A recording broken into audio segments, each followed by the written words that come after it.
사랑하는 새나 친구 여러분 안녕하세요. 여러분과 함께 토요일 말씀을 묵상할 김기락 전도사입니다. 예수님을 믿고 교회에 다니는 우리는 찬양을 참 많이 합니다. 우리가 예배를 드릴 때 큰 부분을 차지하는 것이 바로 찬양입니다. 그러면 우리가 이렇게 많이 하는 찬양은 과연 무엇일까요? 보통 찬양이라고 하면 우리는 음악을 떠올릴 때가 많습니다. 악기를 가지고 하나님을 노래하는 것이 찬양이라고 생각합니다. 맞습니다. 그런데 찬양이라는 것이 노래하는 것만을 뜻하는 것은 아닙니다. 찬양이라는 말은 칭찬한다라는 뜻입니다. 곧 우리가 하나님을 칭찬하는 것이 찬양입니다. 보통 칭찬은 윗사람이 아랫사람에게 하는 것이라고 생각할 수 있지만 우리가 하나님께서 우리를 사랑하시고 은혜를 주신 것에 대해 감사해서 하나님의 사랑이 큽니다. 하나님은 정말 아름다우십니다. 하고 경외함을 닮아 우리의 사랑을 고백하는 것이 찬양입니다. 누군가를 칭찬할 때 꼭 악기와 노래로 해야 하는 것은 아닙니다. 누군가에게 사랑을 고백할 때 꼭 특정한 장소나 때에 맞추어 해야 하는 것은 아닙니다. 즉, 우리가 하나님을 찬양하는 것은 형식이 아니라 하나님을 찬양하는 우리의 마음이 중요한 것입니다. 여러분은 지금 때와 장소, 방법을 초월해서 모든 것으로 하나님을 찬양하고 있나요? 오늘 말씀의 제목은 모든 것들의 찬양입니다. 오늘의 말씀은 시편 150편 1절에서 6절입니다.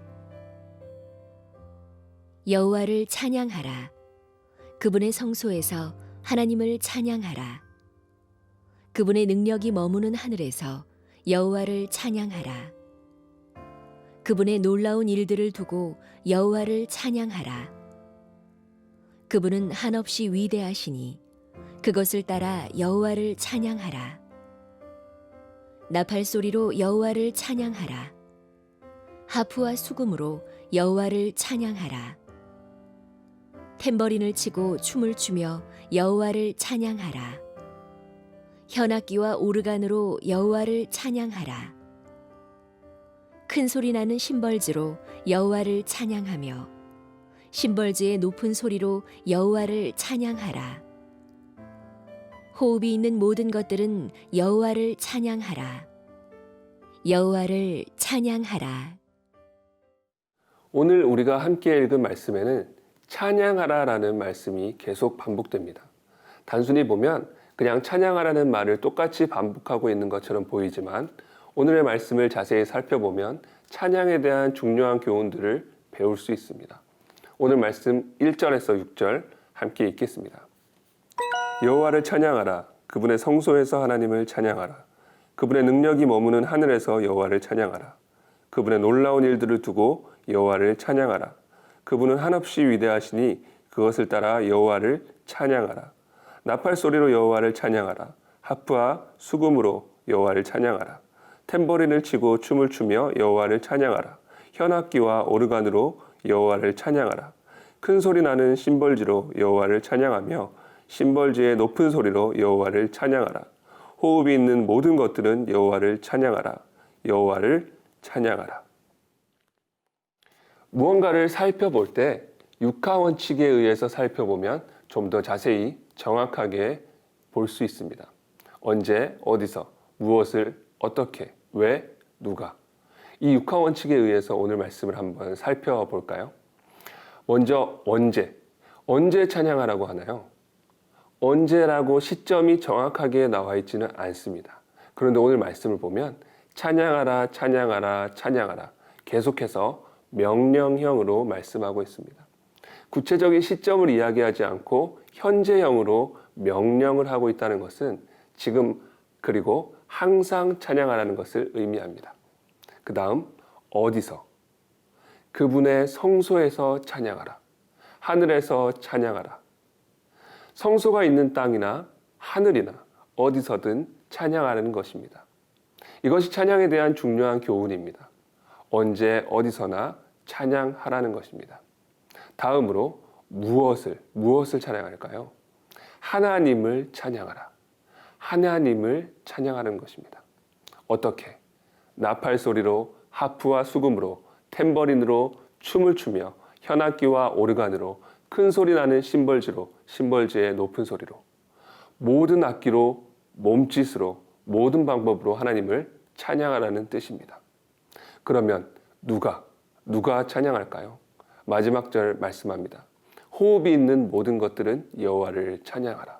여호와를 찬양하라. 숨을 쉬는 자라면 누구든지 모두가 다 모든 방법으로 모든 순간 모든 곳에서 하나님 한 분만을 찬양하라는 것입니다. 그렇습니다. 호흡이 있는 것들은 하나님을 언제 어디서나 모든 방법을 통해 찬양해야 합니다. 이렇게 하나님을 찬양하는 삶을 사는 새나 친구들이 되기를 축복합니다.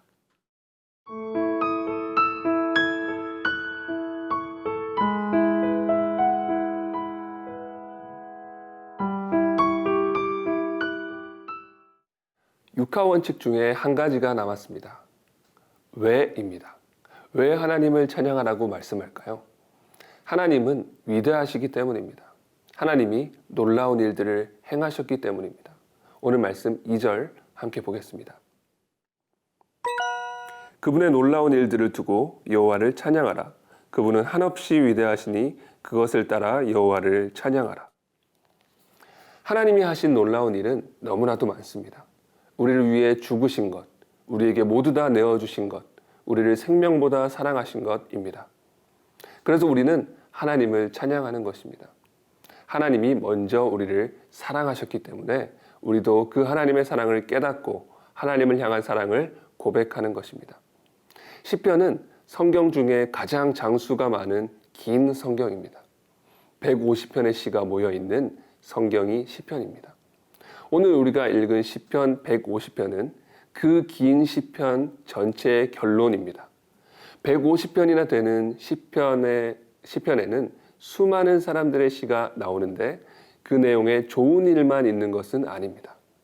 슬프고 힘든 내용도 많이 있습니다. 원수에게 쫓기고 핍박받고 조롱당하는 어려운 일들을 겪으면서 쓴 시들이 많습니다.